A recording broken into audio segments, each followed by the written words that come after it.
आज के वीडियो में हम डिस्कस करेंगे understanding discipline and school subject. ठीक है, या फिर अंडरस्टैंडिंग डिसिप्लिन एंड सब्जेक्ट। इसके कुछ सैम्पल्स क्वेश्चंस डिस्कस करेंगे और आप यकीन मानो कि जो क्वेश्चंस होंगे ना इस वीडियो में, जो जैसा क्वेश्चंस मैंने डिस्कस किया हूँ वैसे आपके एग्ज़ाम में भी आएंगे।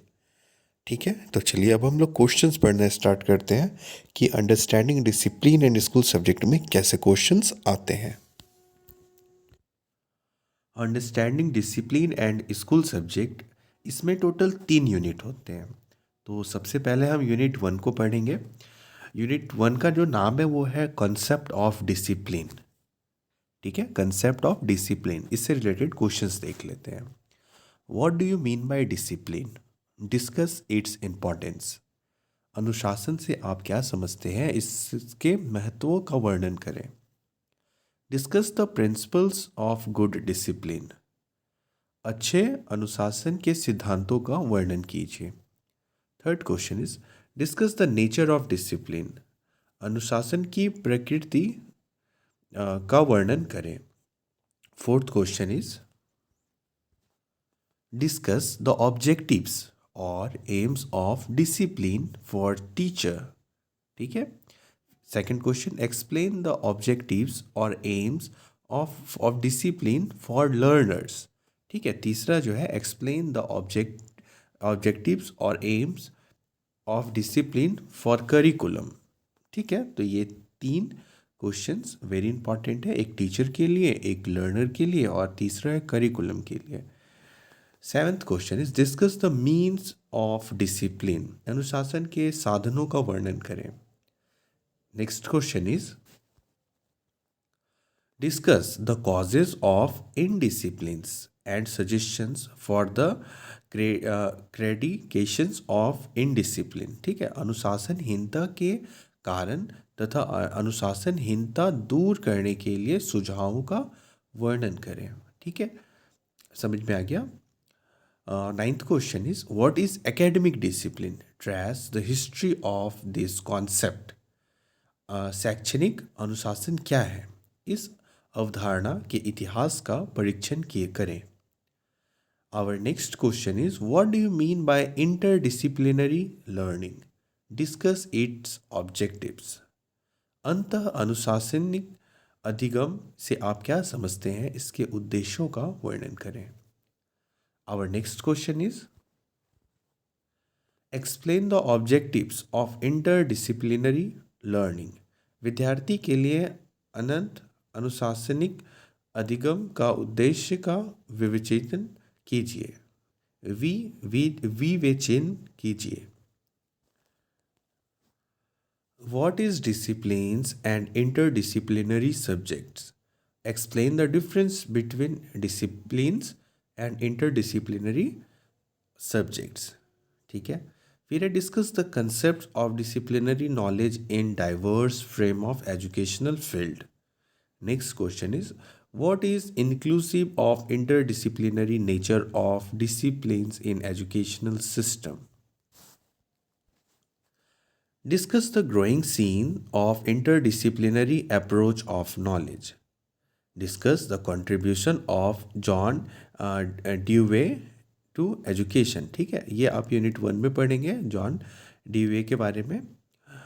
और explain the educational philosophy of John Dewey. ठीक है, डीवे या डीवे। फिर है discuss the John's Dewey view on pragmatic education. फिर है discuss the impact of John Dewey pragmatism on Indian education. तो ये लास्ट के जो 2-3 क्वेश्चन है ना, ये वेरी वेरी इंपॉर्टेंट क्वेश्चन है। Quality in classroom learning and it's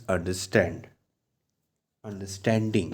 ठीक है, तो ये यूनिट 2 है हमारा और इसके जो कुछ क्वेश्चंस है वो कुछ इस तरीके से है। What is quality learning? Discuss its aspects. Explain the indicators of quality learning. ठीक है, explain the indicators of quality learning. Explain the learning environment for quality learning. फिर है explain the dimensions of school environment. Explain the dimensions of school environment. Then discuss the learning as process, ठीक है।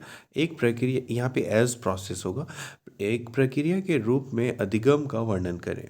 Explain the learning as bipolar and multipolar process. Discuss the classroom interaction. Discuss the background of student influenced in a classroom interaction. What do you understand by teaching? Discuss its nature or characteristics. Discuss the main principles of teaching. Then discuss the role of teacher in classroom. Then discuss the characteristics of a good teacher. ठीक है, तो ये कुछ questions हैं जो आपके unit 2 से हैं। और यूनिट 2 का जो नाम है वो है quality in classroom learning and it's understanding. ठीक है, अब हम पढ़ेंगे यूनिट 3। ये यूनिट सेकेंड का ही पार्ट दूसरा है, यानी कि पहला जो हमने पढ़ा वो पार्ट ए था, ये है part B. Understanding approaches to learning and teaching. Discuss the maxims of teaching. शिक्षण के सूत्रों का विवेचन कीजिए। Discuss lecture method of teaching. शिक्षण की व्याख्यान या भाषा विधि का वर्णन करें। Discuss the supervised study method of technique. शिक्षण की पर्यवेक्षित अध्ययन विधि का वर्णन करें। Discuss the story method of teaching. शिक्षण की कहानी कथन विधि का वर्णन करें। और लास्ट है डिस्कस द केस स्टडी और बायोग्राफिकल मेथड ऑफ टीचिंग। शिक्षण में जीवन वृत्त अध्ययन विधि का वर्णन करें। ठीक है, ये कुछ क्वेश्चंस हुए, आगे देखते हैं।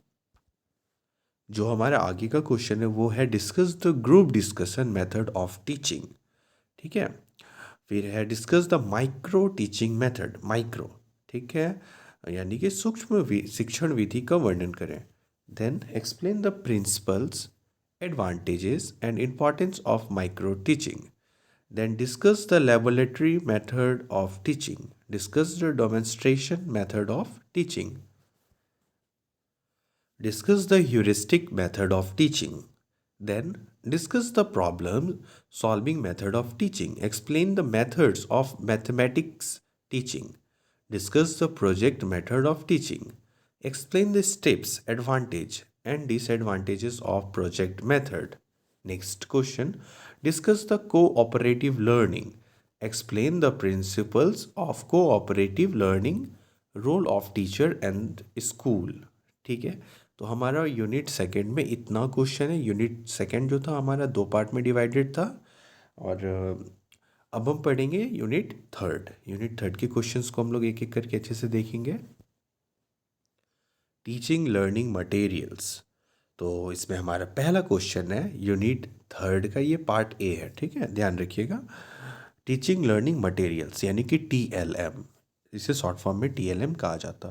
तो इसका जो क्वेश्चन है वो कुछ इस तरीके से है। Discuss the teaching learning materials और resources of teaching. Discuss the teaching learning materials और resources of teaching. Discuss the educational utility of newspaper होगा यहाँ पे, समाचार पत्र, newspaper and magazines. What do you mean by teaching model? Discuss its characteristic. What is teaching model? Discuss its element. Discuss the need, importance and objective of library. Explain the concept of text book. ठीक है, फिर explain the need और importance and types of text book. Discuss recommendations of Kothari commission with reference to the text book, कि Kothari commission text book के लेके क्या क्या recommendation किया था उसके बारे में हमें डिस्कस करनी है। ये पहले वाले पार्ट में, यूनिट थर्ड का पहला पार्ट। Now part B. ठीक है, पार्ट बी है। पार्ट बी क्या है? Schools the site of curriculum engagement. School the site of curriculum engagement. तो एक एक करके हम लोग क्वेश्चंस पढ़ना स्टार्ट करते हैं। अब ध्यान से देखना। What do you understand by curriculum? Discuss it's nature.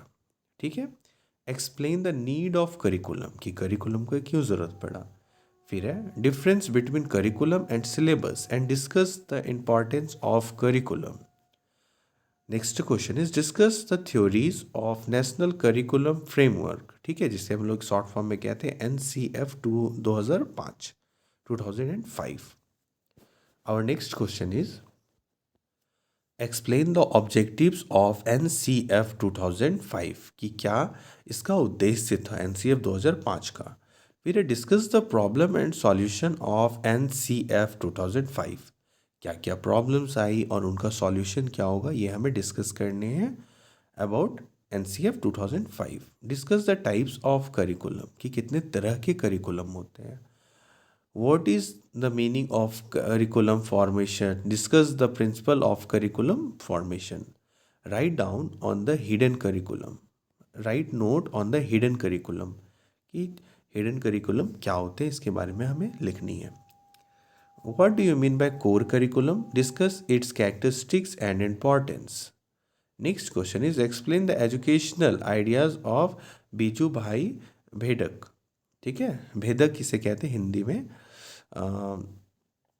फिर है elevate the educational ideas of Biju. ठीक है, गिजू भाई बेधक, बेदका या बेधक. फिर है राजा राम मोहन राय के शैक्षिक विचारों का मूल्यांकन कीजिए. Evaluate the educational ideas of Raja Ram Mohan Roy. ठीक है, तो ये हमारा जो क्वेश्चंस था वो हमने डिस्कस किया. और understanding discipline and school subject. ठीक है, इसका हमने अभी क्वेश्चंस डिस्कस किया. आई होप आपको ये फ्रूटफुल लगा होगा, बेनिफिशियल लगा होगा. मैं मिलता हूँ अब आपसे EPC के क्वेश्चंस डिस्कस करके. ठीक है, मैं अब नेक्स्ट वीडियो में EPC का क्वेश्चन डिस्कस करूँगा. Thank you so much for watching.